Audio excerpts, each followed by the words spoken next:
बिस्मिल्लाहिर्रहमानिर्रहीम। अब्दुल्ला बिन उबैदुल्लाह बिन अबी मुलाइका से रिवायत है कि उस्मान रज़ी अल्लाहु अन्हु की एक साहबजादी उम्मे अबान का मक्का में इंतकाल हो गया था। हम भी उनके जनाजे में हाजिर हुए। अब्दुल्ला बिन उमर रज़ी अल्लाहु अन्हुमा और अब्दुल्ला बिन अब्बास रज़ी अल्लाहु अन्हुमा भी तशरीफ़ लाए। मैं उन दोनों हजरात के दरमियान में बैठा हुआ था, या ये कहा कि मैं एक बुजुर्ग के करीब बैठ गया और दूसरे बुजुर्ग बाद में आए और मेरे बाजू में बैठ गए। अब्दुल्ला बिन उमर रज़ी अल्लाहु अन्हुमा ने अमर बिन उस्मान से कहा, जो उम्मे अबान के भाई थे, रोने से क्यों नहीं रोकते? नबी करीम सल्लल्लाहु अलैहि वसल्लम ने तो फरमाया है कि मैयत पर घर वालों के रोने से अजाब होता है। सही बुखारी हदीस नंबर 1286।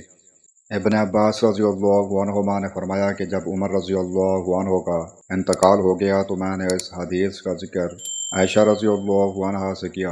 उन्होंने फरमाया कि रहमत उमर पर हो, बखुदा रसूलुल्लाह सल्लल्लाहु अलैहि वसल्लम ने यह नहीं फरमाया है कि अल्लाह मोमिन पर उसके घर वालों के रोने की वजह से अजाब करेगा, बल्कि अन हज़रत सल्लल्लाहु अलैहि वसल्लम ने यूं फरमाया कि अल्लाह ताला काफिर का अजाब उसके घर वालों के रोने की वजह से और ज़्यादा कर देता है।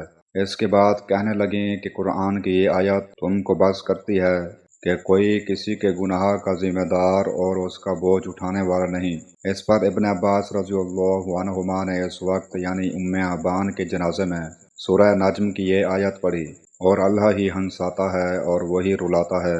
इब्न अबी मुलाइका ने कहा कि खुदा की कसम, इब्न अब्बास की ये तकरीर सुनकर इब्न उमर रज़ी अल्लाहु अन्हुमा ने कुछ जवाब नहीं दिया। सही बुखारी हदीस नंबर 1288। अब्दुल्ला बिन मसूद रज़ी अल्लाहु अन्हु रिवायत करते हैं कि रसूलुल्लाह सल्लल्लाहु अलैहि वसल्लम ने फरमाया कि जो औरतें किसी की मौत पर अपने चेहरों को पीटती और गिरेबान चाक कर लेती हैं और जहलियत की बातें बकती हैं, वो हम में से नहीं हैं। सही बुखारी हदीस नंबर 1294।